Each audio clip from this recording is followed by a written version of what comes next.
Hi, good morning.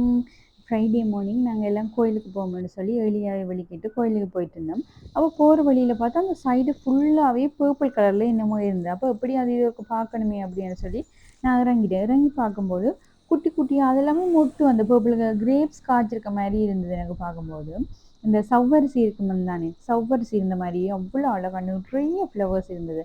அப்போ பார்த்துட்டு இது என்னவா இருக்கும் அப்படின்னு சொல்லி இறங்கிட்டேன். இறங்கியோட இந்த மொட்டு வந்து குட்டி ஸ்டேஜில் இருக்குங்க, அது ஒரு ப்ரௌன் கலர்லேயும், அப்புறம் வந்து இந்த பூக்கிற ஸ்டேஜ் வந்தோடனே ஒரு அந்த மொட்டு வந்து நல்ல ஒரு பர்பிள்லையும், அப்புறம் பூத்த பிறகு உஜாலா கலர் ப்ளூ இருக்குது தானே, அந்த மாதிரி ப்ளூ கலர்லேயும் பூத்திருந்தது. இந்த பூத்திருந்த பூ தொட்டோன்னே உடனே அந்த உதிர்ற மாதிரி ஆயிடுச்சு. அவ்வளோ அழகாக இருந்தால். ஆனால் இந்த பூவிட பேர் அதுவும் எதுவுமே எனக்கு தெரியல. பார்த்தோன்னே அந்த அந்த காடுகளில் ஒரு சவுண்ட் ஒன்று கேட்குமே, அந்த சவுண்டும் இந்த ஃப்ளவர்ஸும் அதை கேட்கும்போது உண்மையிலேயே நல்ல சந்தோஷமாக இருந்தது. நீங்களும் பார்த்து என்ஜாய் பண்ணுங்க.